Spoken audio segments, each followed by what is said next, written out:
En el informativo minero de la web, Minería al Día, conduce Stephanie Pardo, abogada senior de Holland & Knight.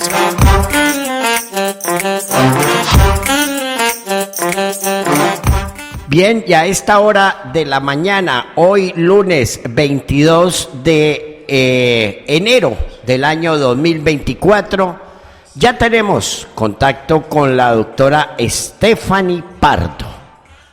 Minería al Día en el informativo minero de la web, una sección en alianza de La Voz Minera EMG en el internet a nivel mundial y la compañía Holland & Knight, quien nos permite conocer temas especializados en el sector minero de este país, de Colombia. Saludo en la mañana de hoy a la doctora Stephanie Pardo, muy puntual, y pues queremos oír qué informe nos tiene para este nuevo día. Doctora Stephanie Pardo, bienvenida, buenos días.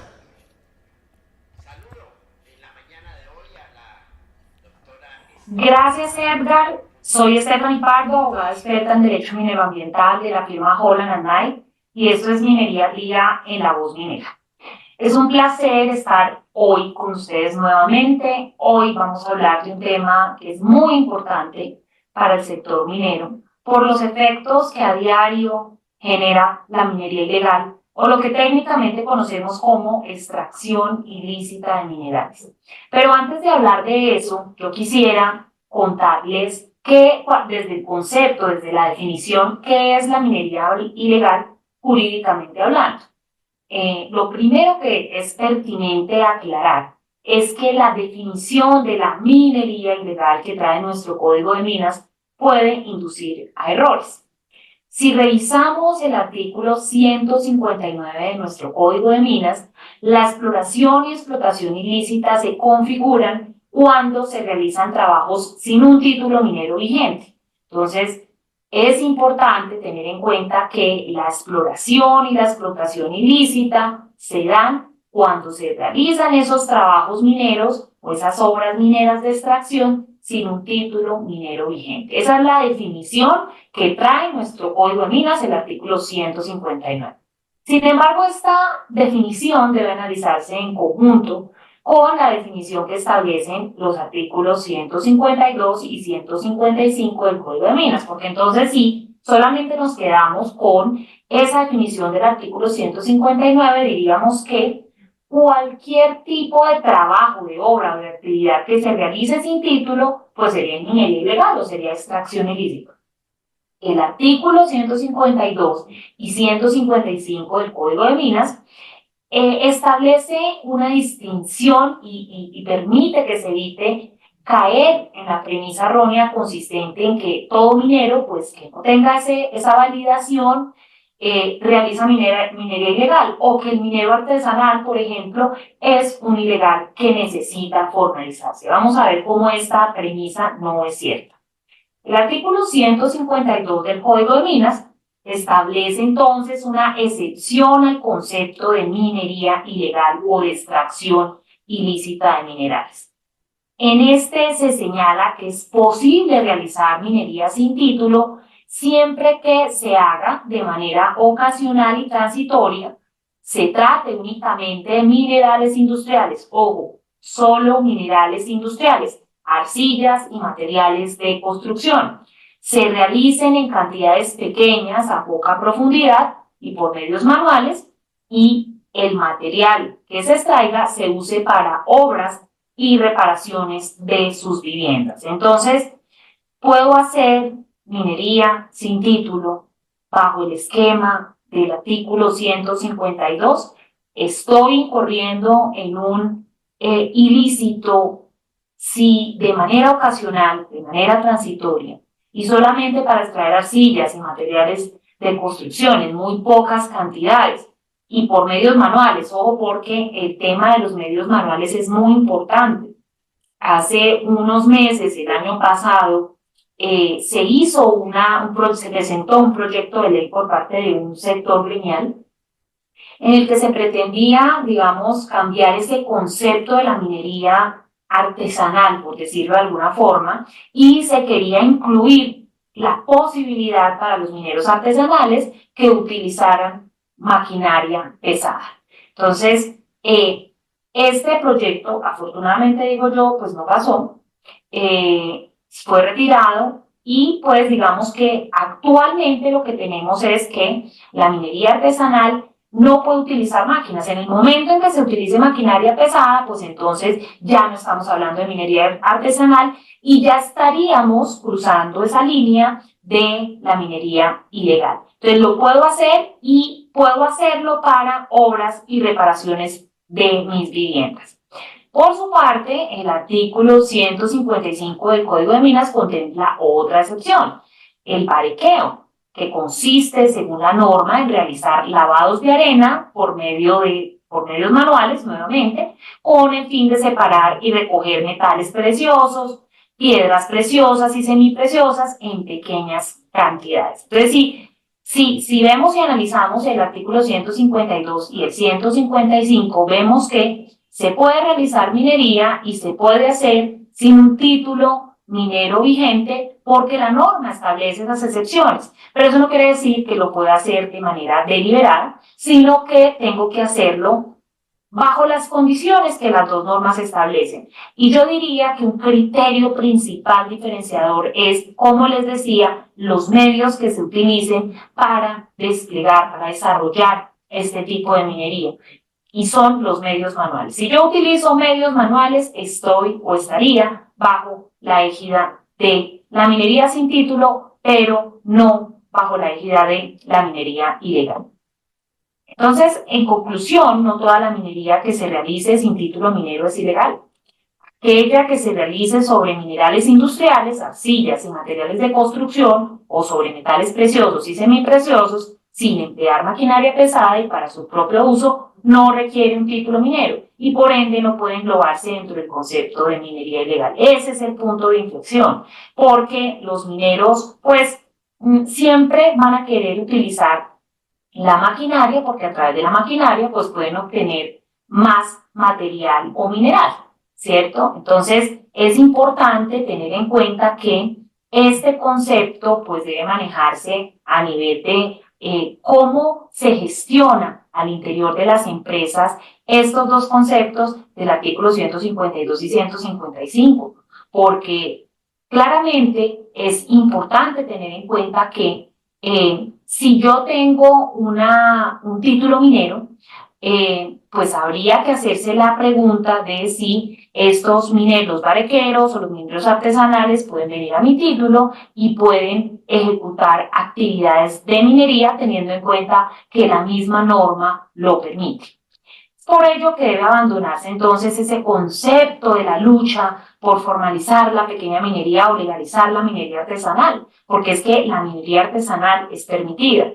Lo que se debe hacer dentro del ámbito de la minería ilegal es diferenciar precisamente esos mineros artesanales, esos mineros tradicionales, con los verdaderos mineros ilegales o con la verdadera actividad criminal que tanto afecta al país. Entonces, claramente distinguir este concepto nos ayuda a identificar cómo es que operan quienes sí se encuentran dentro de ese 80% que aún no se ha legalizado.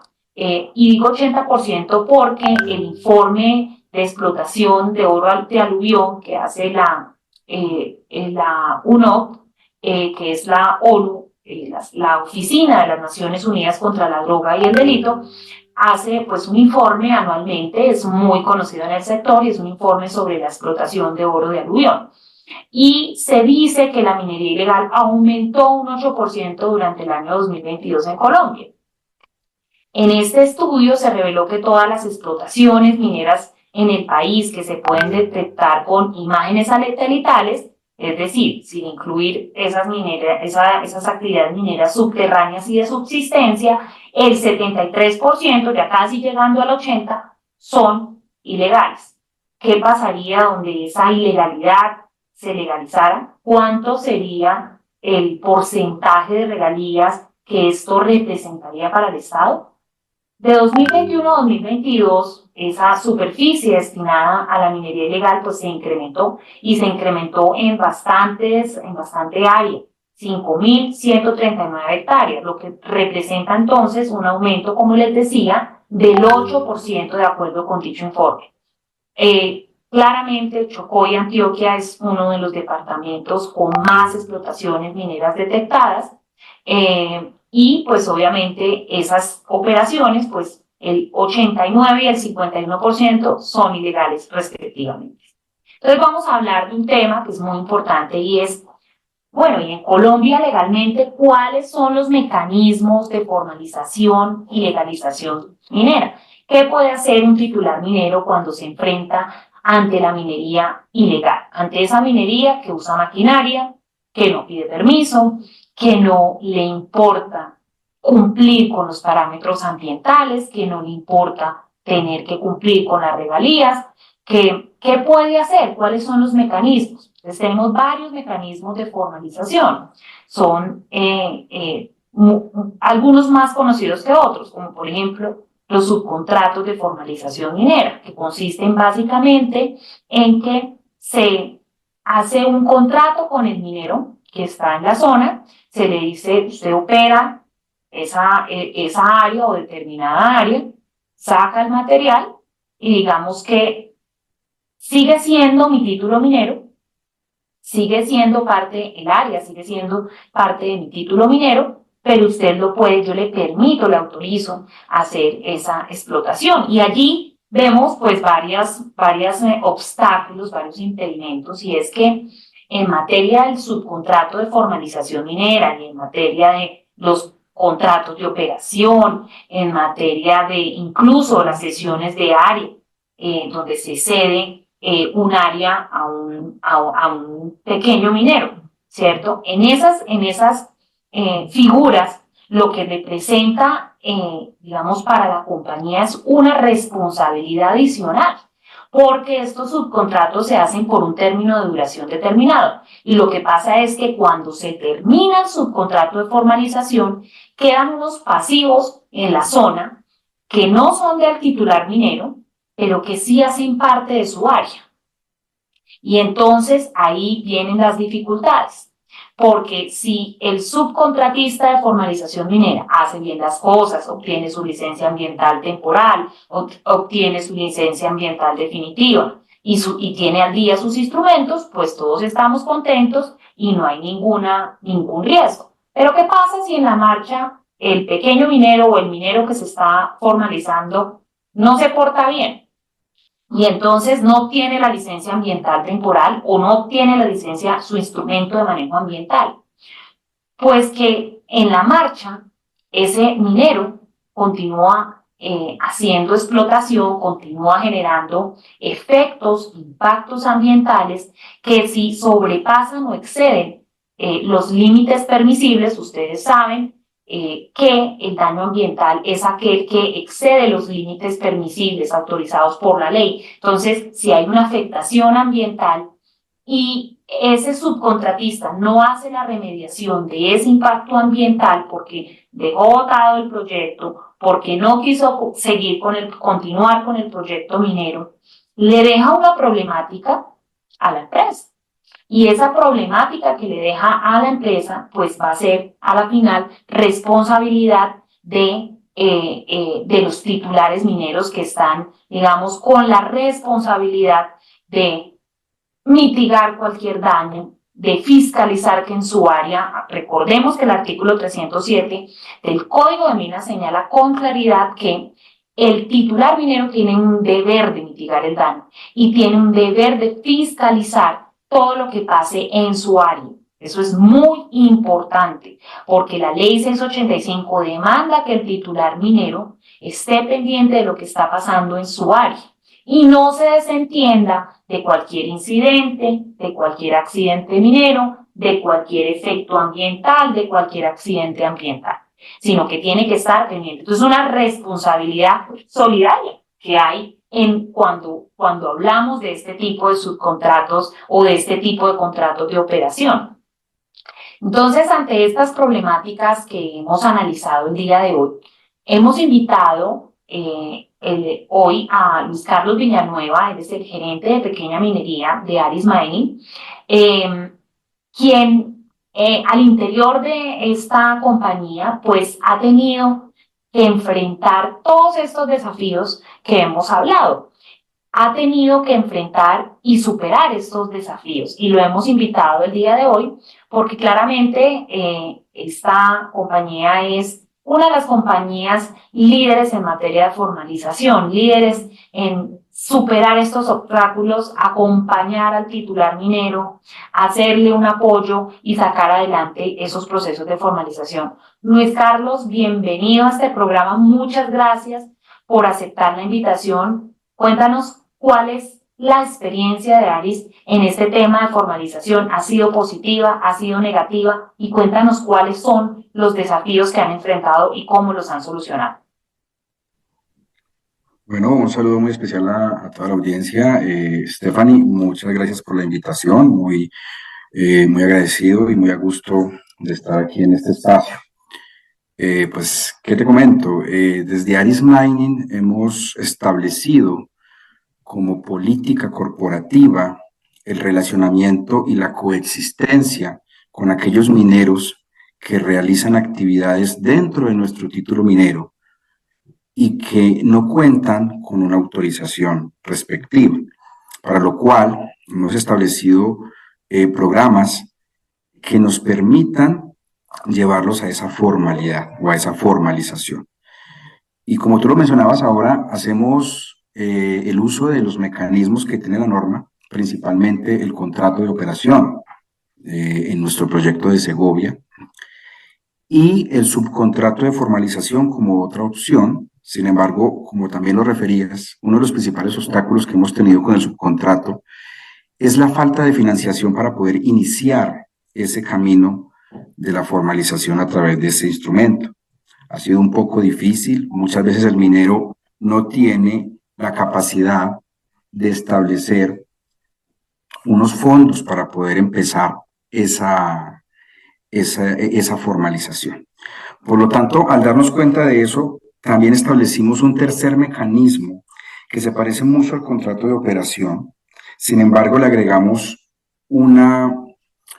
algo adicional y es contrato de operación o asociación con miras a la formalización minera.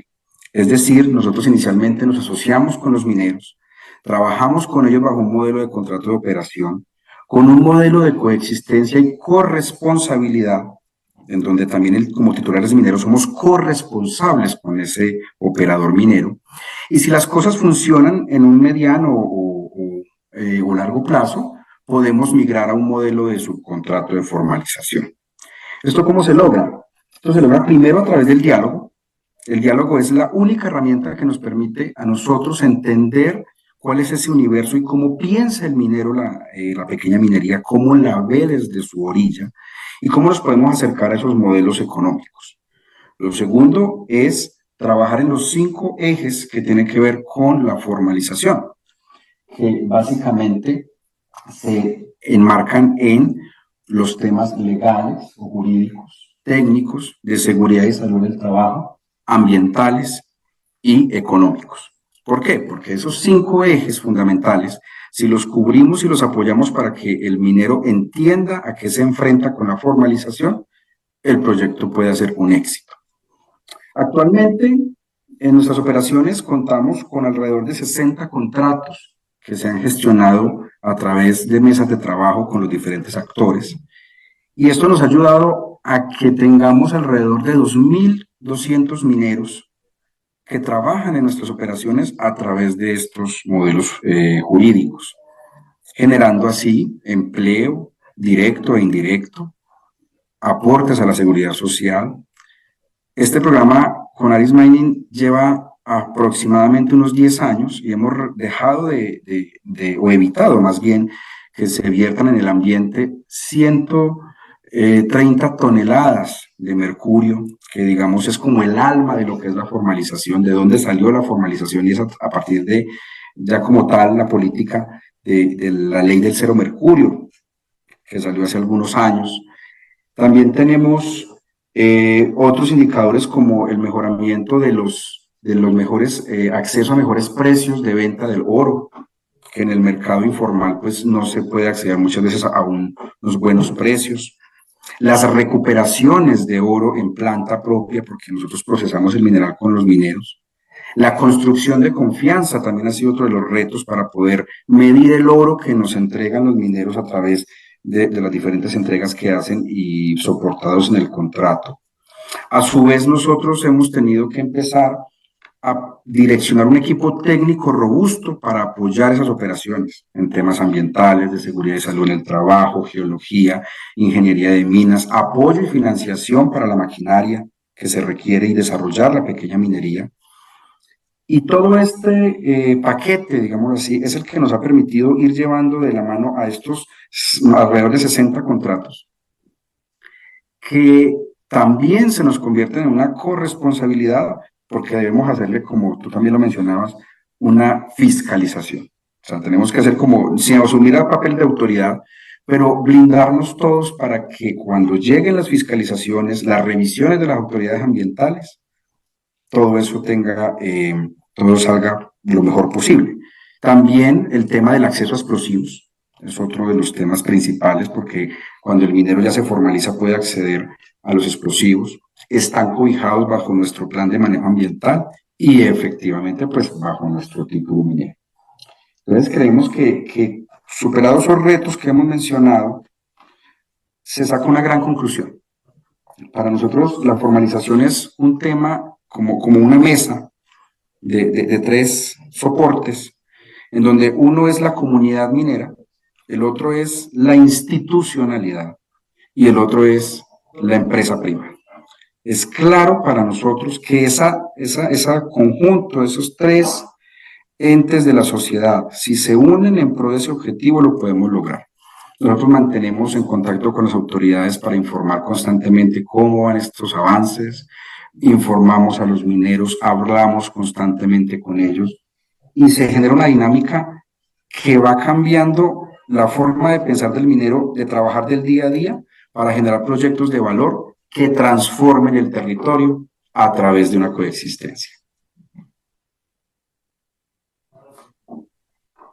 Qué bueno, Luis Carlos. Y digamos ya para cerrar el tema, ¿qué porcentaje de deserción, por decirlo de alguna manera, tienen ustedes de esos mineros que inician como ese acompañamiento tan juicioso que nos has contado el día de hoy?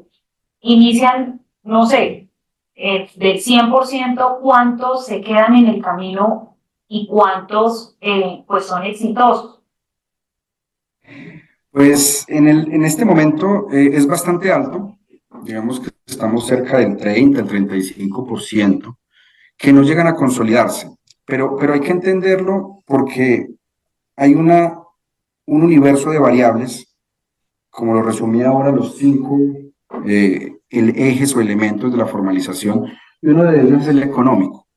El económico no solamente tiene que ver con la financiación de la operación, sino también con el recurso minero disponible. Entonces, si en algún punto, por ejemplo, el proyecto minero no tiene viabilidad porque en términos mineros no tenemos recursos disponibles para explotar, pues el proyecto no puede continuar.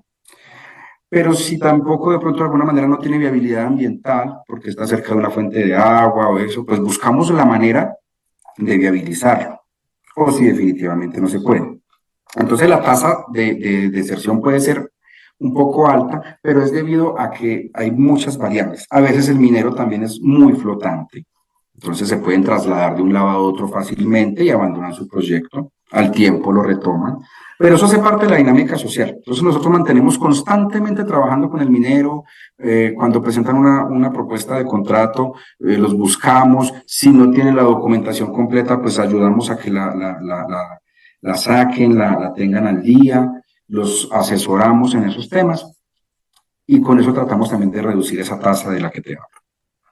Qué bueno, Luis Carlos, no, excelente, gracias por contarnos esta experiencia tan exitosa de parte de Aris para enfrentar este fenómeno, ¿no? Digamos que ustedes hacen una gestión bastante importante porque no solamente le dan la oportunidad al minero de que haga su explotación bajo el amparo de su título o bajo el amparo pues del apoyo, gestión que dan ustedes, sino que además van hasta el último detalle y hacen un acompañamiento bastante importante. Esperemos a ver cuál será el objetivo del proyecto de ley de ecominerales que dice, ¿no? Que es hacer el acompañamiento a los procesos de formalización minera. Vamos a ver cómo se conjuga esto y pues bueno, muchas gracias Luis Carlos por estar en este espacio. Gracias a la compañía Aris Mining por brindarnos esta información tan importante académica que nos sirve para seguir nutriendo estos procesos de información a la gente, que la gente conozca la buena gestión del sector minero, la buena gestión de las empresas es súper importante para que vean cuáles son los beneficios de esta industria minera. Muchas gracias, soy Stephanie Pardo, abogada experta en temas mineros de la firma Holland & Knight, y esto es Minería al Día con La Voz Minera. Muchas gracias, doctora Stephanie Pardo, por su informe de hoy con su invitado.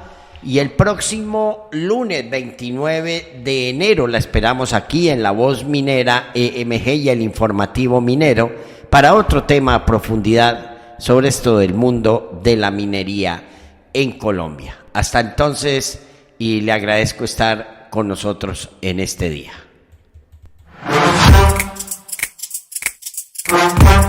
En el Informativo Minero de la Web, Minería al Día, conduce Stephanie Pardo, abogada senior de Holland & Knight.